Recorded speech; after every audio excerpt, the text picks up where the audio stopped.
Chaque année, plus de 200 millions de tonnes de marchandises sont transportées sur le réseau Grand Lac Voies Maritimes.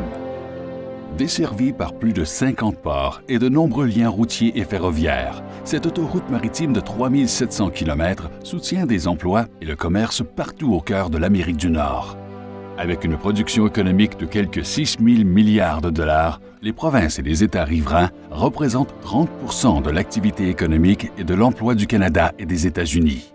Si la région était un pays, elle serait la troisième économie au monde. Le réseau Grand Lac Maritime, situé au centre de cette puissance économique, est un élément vital dans sa chaîne d'approvisionnement. Les Grands Lacs et le fleuve Saint-Laurent servent de corridor de transport depuis bien avant que le Canada et les États-Unis deviennent des pays. L'inauguration de la voie maritime du Saint-Laurent en 1959 a été le début d'une nouvelle ère dans le transport maritime. Elle est le fruit d'un partenariat entre les États-Unis et le Canada. Ces 15 écluses permettent aux navires de passer des Grands Lacs à l'océan Atlantique en franchissant la différence d'un niveau équivalent à la hauteur d'un immeuble de 60 étages. La gestion du réseau est partagée entre la Corporation de gestion de la voie maritime du Saint-Laurent, une société sans but lucratif constituée par le gouvernement du Canada, et le St. Lawrence Seaway Development Corporation, un organisme du département des Transports des États-Unis.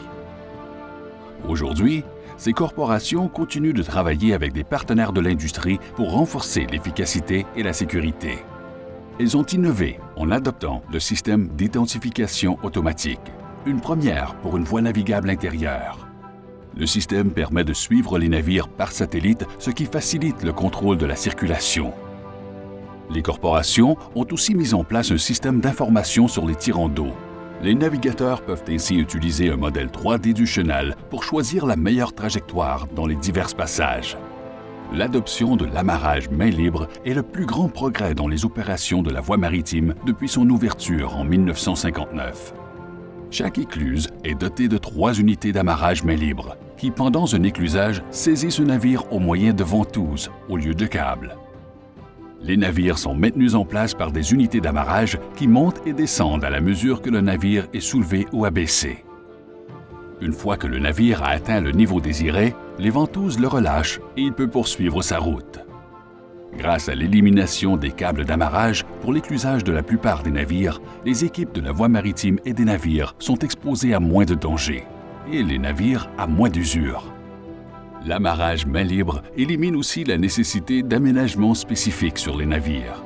La voie maritime peut donc accueillir davantage de navires de la flotte mondiale. Les armateurs de la voie maritime investissent des milliards de dollars dans le renouvellement de la flotte, commandant des douzaines de navires à la fine pointe des progrès. Bon nombre de ces navires peuvent transporter presque autant que 1000 camions.